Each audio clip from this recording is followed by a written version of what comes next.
Hello বন্ধুরা, তোমরা সবাই কেমন আছো? আশা করি তোমরা সব খুব ভালো আছো। আমিও খুব ভালো আছি। তো তোমরা কিছু মনে করো না, কিছুদিন আগে থেকে ভিডিও তোমাদেরকে দিতে পারিনি, তাই আজকে তোমাদের সঙ্গে নতুন একটা ভিডিও নিয়ে চলে আসলাম। তো এখানে দেখতে পাচ্ছ পুরো মাঠ, আর এখানে যেটা দেখালাম এটা একটা মন্দির। এই মন্দিরটা হচ্ছে পুরনো অনেক দিনের মন্দির। তো এটা বুড়িকালী মন্দির।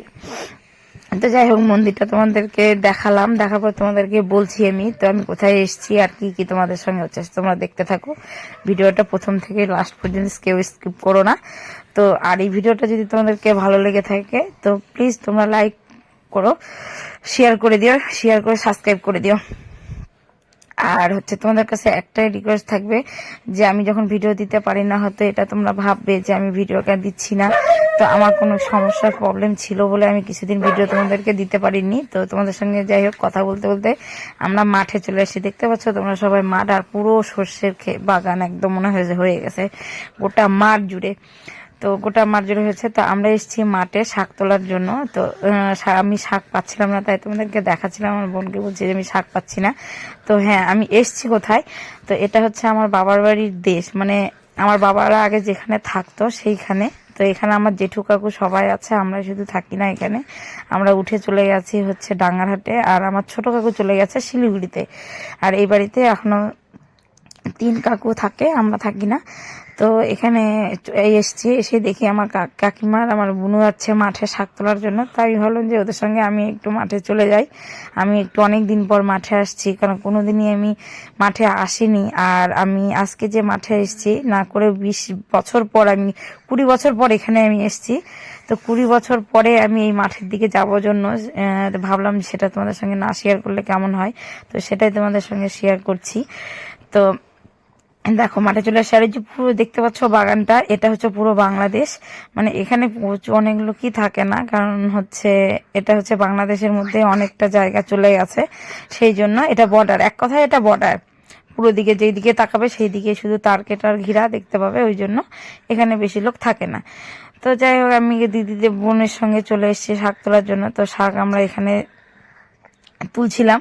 তো শাক তোলা আমার হয়ে গেছে। তো তোমাদের সঙ্গে কথা বলতে শাক তোলা, সেটা তোমাদের সঙ্গে দেখানো হয়নি শাক তোলাটা।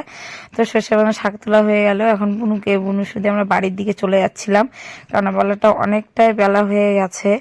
তো আর আজকে ওয়েদার এতটাই খারাপ, মানে কি বলবো, রোদ ওঠেনি, খুব মেঘলা মেঘলা করছিল আর ঠান্ডা লাগছিল। তাই মনে হয় ঠান্ডা লাগছে, তো চল বাড়ির দিকে যাই। তো ওই যে বাড়ির দিকে আমরা যাচ্ছিলাম। আর পুরো সর্ষের বাগানগুলো দেখতেও দেখো কেমন লাগছে, ভালোই লাগছে, যে কারণ পুরোটা সর্ষে ফুল ফুটে গেছে। আর এখানে দেখো আমার এটা কাকু, এটা আমার মেজো কাকু, ও হচ্ছে ভাতের ধান এগুলো সিদ্ধ করেছে, সেগুলো শুকাচ্ছিল। আর এখানে আমার কাকিমা হচ্ছে কিছু কিছু শাক দেখে দেখে তুলছে, আরো অনেক শাক দিচ্ছিল আমাকে তুলে। আর এগুলো সব দেখাচ্ছে, এগুলো আমরা সব কাকুরা মানে সর্ষে ফেলেছে, সর্ষের বাগানের সর্ষের যে জমিগুলো আছে সবগুলো কাকুর। তো এগুলো তোলা হয়ে গেল, হয়ে যাওয়ার পরে আমি এবারে হচ্ছে একটু তুলবো রসুনের পাতা। তো রসুন গাড়া হয়েছে, তারপরে হচ্ছে মটরশুঁটির শাক এগুলো ছিল, তাই হলো এগুলো একটু একটু করে তুলে নিই। তো আমি যাই হোক তুলতে পারি না, তো দেখি তোলার চেষ্টা করি। তো কাকিমা তুলছিল, আমি দেখলাম, ওর মধ্যে থেকে আমি একটা দুটো তুলে নিয়েছি। তো অনেক দিন পর আমি এখানে এসে আমাকে খুবই ভালো লাগলো, যে আমি মানে আসি ঠিকই, প্রায় 2 মাস 3 মাস পর পর আমরা আসি, তবে কখনো মাঠের দিকে আসা হয়নি, মানে জমির দিকে কোনোদিনই আসা হয় না। তো আজকে এসে যাক ভালোই লাগলো। আর মন মেজাজটা আমার একটু খারাপই ছিল, ভালো লাগছিল না। তো এখানে একটু এসে ঘুরে গেলাম, খুবই ভালো লাগলো। তো আরেকটা জিনিস তোমাদের সঙ্গে শেয়ার করব, আমার বাবারা 7 ভাই, আর 7 ভাই একই বাড়িতে থাকতো।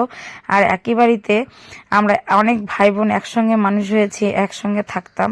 তো এখন আমরা কেউ থাকি না, সবাই এলোমেলো হয়ে গেছে, এই বাড়ি ছেড়ে ওই বাড়ি চলে গেছে, অনেকে উঠে চলে গেছে, কেউ বাড়ি চত্বর ঘুরে নিয়েছে। তো বাড়িটা আমাদের এখন না ছোট একটু হয়ে গেছে, আর যে বাড়িটা এখনো বড় আছে সেই বাড়িতে খুব মানে জঙ্গল হয়ে গেছে। তো সেটাও তোমাদের সঙ্গে আজকে আমি শেয়ার করব। তো তোমরা কেউ মানে ভিডিওটা হচ্ছে স্কিপ করে দেখো না, পুরো ভিডিওটা দেখতে থাকো, আশা করি খুব ভালো লাগবে তোমাদের।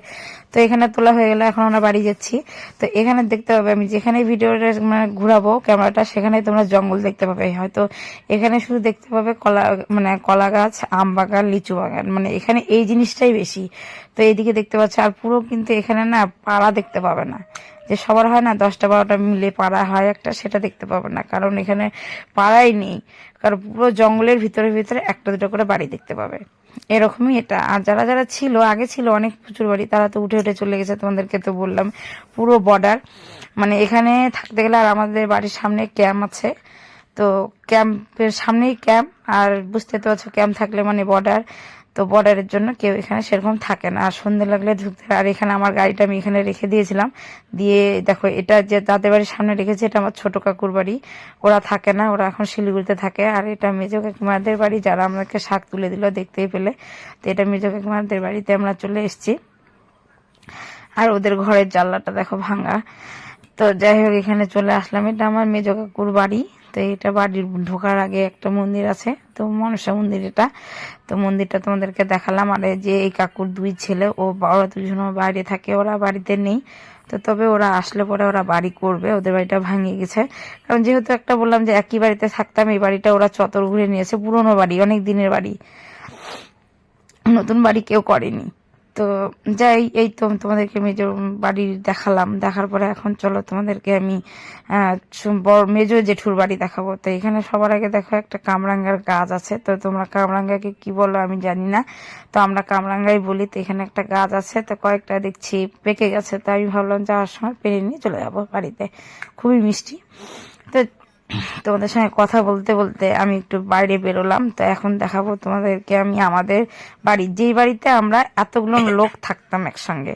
তো মাটির বাড়ি, পুরনো বাড়ি, অনেক দিনের বাড়ি, আমাদের জন্ম অনেক আগে। তারপর দেখো এই যে এটা, এই যে দেখতে পাচ্ছ, এই যে এইদিকে যেটা দেখালাম, এখানে আমাদের ক্যাম্প। আর এই পাশেরটা মানে নদী। আর এই দিক থেকে আমি মানে এই থেকে যেতে হবে। তো এই যে বড় বাড়ি, মানে এটাই হচ্ছে সব থেকে পুরনো বাড়ি। মানে এই বাড়িতে বাবারা 7 ভাই একসঙ্গে থাকতো, দেখতেই পাচ্ছ ঘরগুলো। তো এখন সেই বাড়িটা ছোট হয়ে গেছে, সবাই যেহেতু ঘুরে ঘুরে বাড়ি করে নিয়েছে। আর এত পরিমাণে মানে গাছ মানে বাড়িতে লাগানো হয়েছে, আমার বড় জেঠু লাগালো গাছগুলো। তো বাড়িটা কেমন যেন হয়ে গেছে। আর এই বাড়িতে এখন আর কেউ থাকে না, জন্য বাড়িটা অগোছালো হয়ে আছে। তো যাই হোক আসলাম যখন, ভাবি পুরনো বাড়ি, এই জন্মস্থান জায়গা, তো তোমাদেরকে না দেখালে কেমন হয়। তো সেটাই তোমাদের সঙ্গে আমি একটু শেয়ার করলাম। আর আর যেদিকে দেখবে সেদিকে লোকজন দেখতে পাবে না, কেমন ফাঁকা, মানে পুরো লোকজন বেশি নেই, তো অল্প কয়েকটা বাড়ি, সেই জন্য বেশি লোকজন দেখতে পাবে না। আর এটা হচ্ছে আমি এখানে যেটা দেখাচ্ছি, এটা আমার হচ্ছে বড় জেঠিমা। এই যে দেখো আমার বড় জেঠিমা, আর ওই যে ওখানে বসে আছে একটা ভাস্তা আর একটা ভাস্তি। আর দেখো তোমাদের সঙ্গে কথা বলতে বলতে আমি রেডি হয়ে গেলাম। এখন আমি যাব বাড়ি, বিকেল 4টা বেজে গেছে, আমি এখন বাড়ি যাব। তো বাড়ি যাওয়ার জন্য আমি রেডি হয়ে গেছি। তো তোমাদেরকে সবার বাড়ি দেখালাম, কিন্তু আমার মেজো জেঠুর বাড়ি তোমাদেরকে দেখানো হয়নি। মেজো জেঠু চাকরি করতো বিএসএফ এ, তো মারা গেছে জেঠু এখন। তো এটা আমাদের হচ্ছে বাগান বাড়ি, মানে বাগান বাড়ি বলতে ভুল, মানে জমি বাড়ি ছিল, মানে সবজি আবাদ টাবাদ, সেখানে আমার জেঠু এসে বাড়ি করেছে, ওই বাড়ি ছেড়ে এসে এই বাড়ি। তো এই বাড়ির পিছনের জায়গা এটা। এখানেও আম গাছ আছে, লিচু গাছ আছে, তারপরে কলা গাছ আছে। তো এখানে বের হয়ে দেখি, দেখো এই যে যেদিকে তাকাবে সেদিকে সবুজ দেখতে পাবে, সবুজ ছাড়া আর কিছু দেখতে পাবে না। তো তোমাদেরকে দেখার পরে এখানে দেখছি আমার ভাই বউ, মানে বড় মেজো জেঠুর ছেলের বউ এখানে বসে রোদের মধ্যে বসে আছে। তো যাই হোক ওকে দেখে, ও আমাকে দেখে আবার হাসছে। তো হাসে, তোমাদের সামনে ক্যামেরার সামনে একটু হাই বলে দিল। আর এটা তার ছেলে, আর ওটা মেয়ে, মানে এটাও আমার হচ্ছে ভাস্তা ভাস্তি। তো ওরা ছিল, ওরা আমার ভাইয়ের বউ আবার আমাকে বললো যে কখন এসছো, জিজ্ঞাসা করলো। আমি ভালো মন্দ জিজ্ঞাসা করলাম, ওটা বললাম যে আমি এখন বাড়ি যাচ্ছি। তো হাসতেছে, মানে আমি ক্যামেরার সামনে ছিলাম, ও হাসতেছিল। তো যাই হোক এখানে তোমাদেরকে দেখতেই পেলে, সবাইকে দেখাই দিলাম আমি। দেখার পরে এখন আমি চলে যাব বাড়ি, গাড়িটা আমার বাইরেই আছে, আমি এখান থেকে গিয়ে বাড়ি চলে যাব। তা আশা করে ভালো লাগলে অবশ্যই তোমরা লাইক করে সাবস্ক্রাইব